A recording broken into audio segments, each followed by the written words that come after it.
Hi, my name's Kevin, and are you tired of watching car reviews on YouTube just to see 7 people essentially say the exact same things about a car, reading off arbitrary spec sheet numbers 0 to 60 times?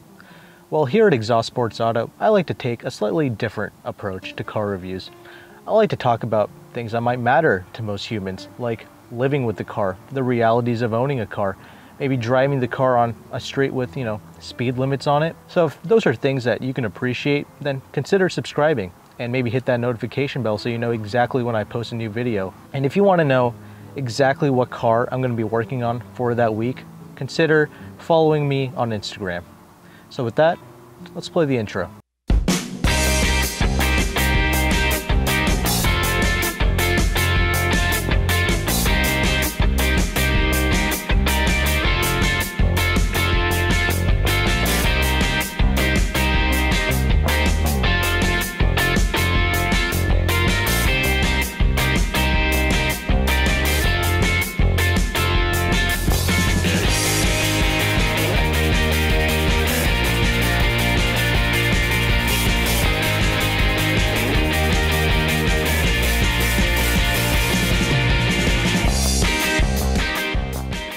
Well, I got another beauty here for you, the 2019 Corolla Hatchback. Fake exhaust tips aside, this is the other best looking hatch in the segment next to the Mazda 3. But in my opinion, I think it looks really aggressive, front and rear, but again, that's all subjective.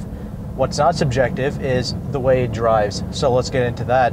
This is the car I've spent my last week with, essentially, and man, I have to say, in this segment of compact cars, this and the Mazda 3 that I recently did a review on they're at the top of the list. They're at the top of the pack here. So I'm really excited for this new Corolla because I actually drove the previous generation Corolla. It was a 2016 sedan version, and that was a car that I really liked. CVT aside, I really did like that car. I thought it drove great, it rode really well. And for this new generation, it's got the looks to match. And not only that, they have improved the driving dynamics even further while retaining that classic Toyota comfortable ride, which I really love. So let's start with that ride. I think this Corolla is probably one of the best riding cars in the segment by far. This thing just rides like a dream. Yes, the Mazda 3 did ride really well, but this vehicle is one of the few cars in the class to retain a multi-link rear suspension, and honestly it shows because in almost every single type of pavement this is so composed and really retains a great driving dynamic. This is in fact probably a lukewarm hatchback actually. This thing is, it handles itself really well. I'm really impressed with it actually. No, it's not quite like my Veloster R-Spec, but it is really good. And also, what we have with us is the manual hatchback, actually. So I have the 6-speed manual transmission vehicle, not the CVT, although I have heard great things about the CVT. I've heard it's like on par with the Kia Forte CVT, the IVT that they use, which is really high remarks because the Forte had literally the greatest CVT of all time. This, in the Corolla, what they do in the CVT is actually they give you a physical first gear. So every time you start off in the vehicle, it's going to be really smooth. And then the other gears, it simulates 10 gears, which I just think is too much. But regardless, it simulates 10 gears, and the first gear is physical, and then the CVT basically takes over and it simulates 9 extra gears, but CVT wise. And I've heard it's really good. So check it out if you're in the market for this vehicle. Don't be afraid of the CVT. I've heard great things about it. But we have the manual trans, and this manual is quite interesting because, to be honest, I am kind of spoiled when it comes to manual gearboxes. I drive the Veloster R-Spec as my daily car every single day, and that car has the B&M short shifter. That's a real honey of a gearbox, I'm not gonna lie. It's really good, really short, nice throws, clutch uptake is great. This vehicle, far longer throws, however, I kind of like it. The only weird thing about this transmission is the clutch uptake. The bite point is a little bit higher, but once you figure that out, it's a really easy transmission to handle.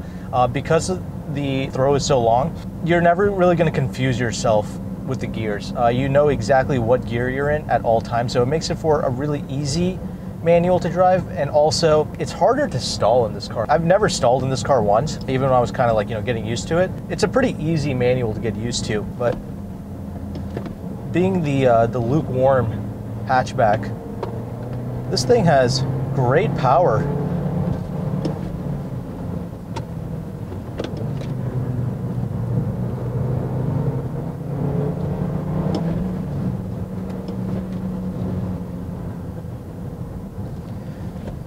Yeah, with 168 horsepower and about like 150 foot-pounds of torque, that doesn't sound like much on paper. However, it does pull really well. I have never had any issues with power in this car. Now, a lot of that might have to do with the fact that this is a manual transmission vehicle. So the way I drive, I'm probably gonna keep this thing in the second gear longer, you know what I mean, to get the maximum acceleration.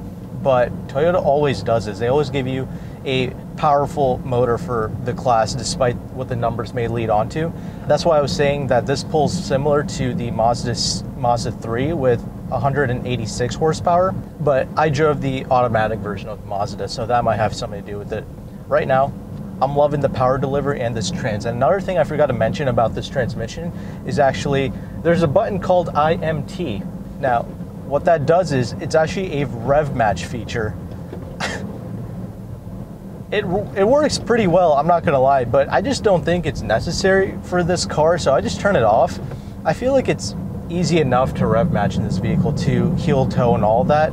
I think the brake pedal, the accelerator, I mean, everything is tuned nicely to where it's easy to blip the throttle and get pretty consistent rev matches in this car. So I don't find myself using it, but if this is like one of your first manual cars, I guess it's kind of cool to have, but I'm not a huge fan of automated manual driving. I think you should learn the nuances of driving a manual on your own.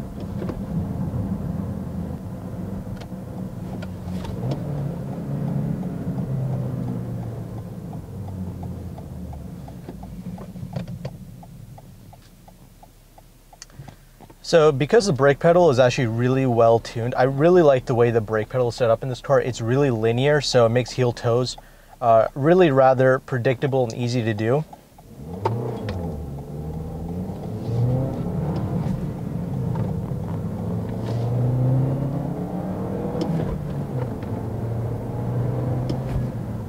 Now the other more stranger things, the steering feel in this car, it's direct, it moves well. However, I feel like this turns in way too fast for me. Maybe even faster than the Forte. The Forte, the Kia cars in general usually have pretty quick responsive steering, but this one just takes it to like another level. This is like way too responsive for like no reason, I feel like. So some of you might like that feeling, but I don't. I like a more natural feeling. I feel like the Mazda 3 gave that to me, and the Mazda 3 in general just felt more natural in every way. But that's not to say this is bad. I mean, this is still a great handling car. Steering is direct, so that's really good. Other cons, by far, I think probably the biggest negative for me anyway, I'm about 5'11", and I am not a huge fan of the driving position in this car. It's not that it's bad, but when I got into the Mazda 3, I was way more happy sitting in that car. Like the seating position, they nailed it in that vehicle. This car, it's okay. I feel like the dash comes up a bit too high. I don't know, it's something to check out for yourself, really. It's not like a make it or break it deal, but it's just something to note, I guess. The seating comfort is great, and like I said, the vehicle itself rides like a dream, so that's awesome. Now, lastly, I have to mention, if you're gonna be living with this car every day, which, you know, this is a Corolla, you probably are, I had it through like the highways and all that stuff, and there's a ton of wind noise that comes through in the cabin of this car. You might even be able to hear it now, I don't know, but this car is nowhere near as isolated as the Mazda 3 was. That car was, like, for the most part, dead silent. This, especially when you have it out on the highway, like you're doing 60, 70 miles per hour, man, ooh, there's a ton of wind noise. I think maybe even more than the Forte, I'm not gonna lie. I don't know what that is. Usually Toyota's really good about that, so I don't know what's gone wrong here. And once you do have it up to the highway speeds, it gets a little frisky, I'm not gonna lie. The car gets kind of shaky up in the higher speeds. Just something to note, if you do a lot of highway driving, it wasn't the most confidence inspiring there, like it is like around town, like closer to 45 miles an hour. Feels like a dream driving around at 45 with the way it handles and rides and all that. But at highway speeds, just check it out, see if you like it when you're on a test drive. But overall, I have to say, this is a really nice car. I've really enjoyed my time with it.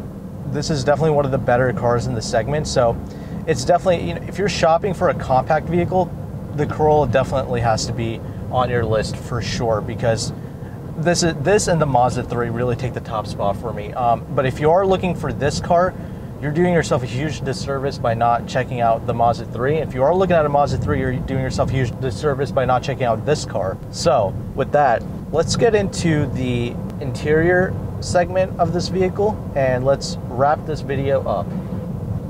All right, climbing inside of the new 2019 Corolla. But before I talk about the interior, I just want to talk about a few things I didn't quite touch on with the drive, and that would be the gas mileage. I've never seen anything below 30 miles per gallon in this car. I've been getting like 31, 32. Really impressive considering the way I've been driving it, and also the fact that this is a manual transmission. So that's pretty awesome. Another quick thing to maybe note, blind spots, you know, visibility, pretty good. I would say it's slightly better than the Mazda. However, but in both cars, the mirrors do such a great job that visibility is really a non-issue. Now, as for the interior, seat comfort. The seats are pretty supportive. I like them. The Mazda seats were definitely a little bit better, actually a lot better, probably the best seats ever. But these are a close second. These are pretty nice. I like how there's a cloth insert, so you're not freezing or burning your rear end off when you climb inside. So that's really nice. Obviously, this car is fitted with a white interior, so it's going to be impossible to keep clean, but you don't need to get this trim with the white seats. You can get the black seats if you prefer. Another thing that's going to be impossible to keep clean, I have no idea where they got all this piano black plastic from, but it is just littered across the entire interior of this vehicle. So all you see is swirl marks, dust, scratches. That's all you see. But other than that, those are just the cosmetics of it.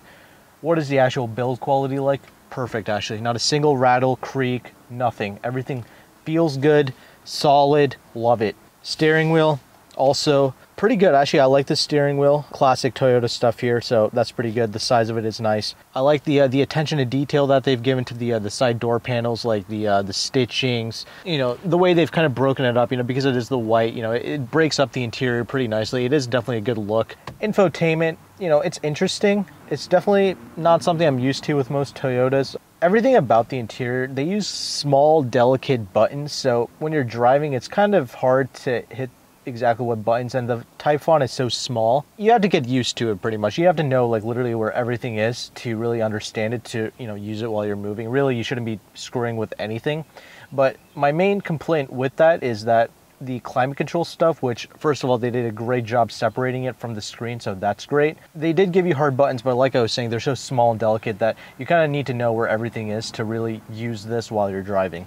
And the final thing to note, this was similar to the Mazda as well, but this XSE model comes with a LCD panel speedometer, which I'm not a huge fan of. You know, over time that could potentially pixelate or go out, and that's just an extra thing they had to replace. If you do step down to the SE model, which is what I would recommend in this vehicle, because you get a smaller wheel, so that means that the ride is going to be even more supple. So this will literally be the most comfortable riding car in the segment. But you will actually get a physical speedometer, and it actually looks really good too. So that's what I would go for. Just keeps everything a little bit more simple. More importantly, the cost will be lower as well. So that's really nice. But overall, I think the most important thing is this cabin feels so spacious. It's so wide. There's so much space for passengers in here, at least for the front. I'll get to the back seat real quick. Comfortable place to be. So that's nice. Okay.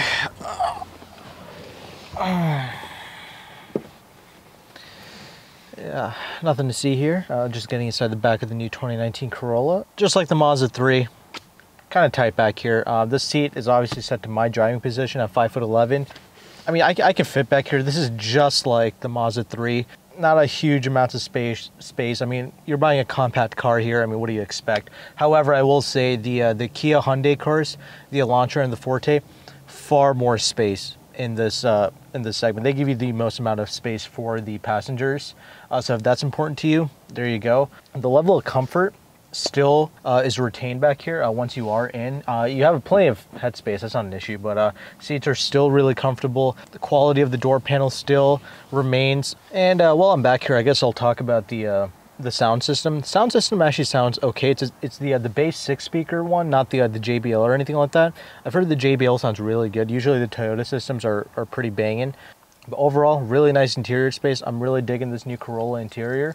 So let's go and check out that boot and let's finish this review off. Coming to the back, looks fantastic, but also open it up, it's a hatch, so you know there's going to be an excellent amount of space back here. It's a hatch, you're not going to have any issues really with space.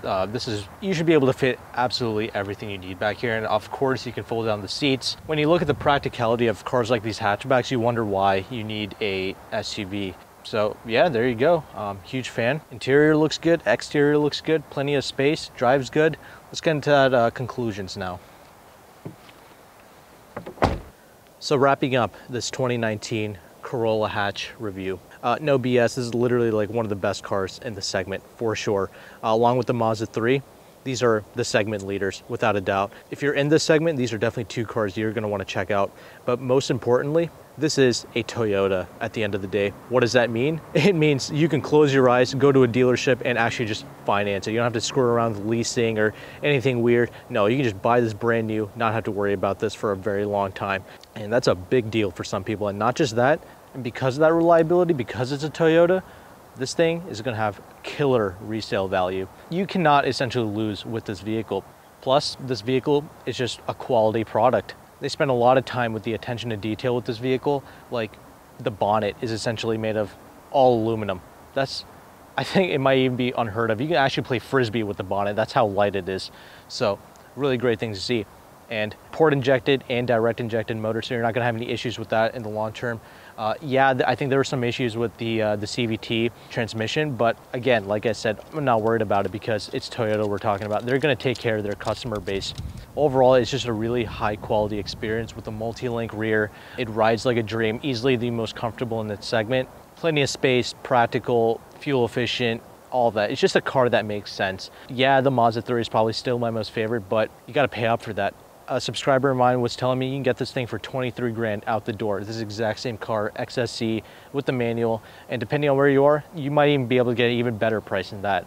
I've really enjoyed my time with this car, and I think whoever's gonna be buying this is really gonna enjoy it as well. So with that, that concludes this review. Thank you so much for watching. Take care, goodbye.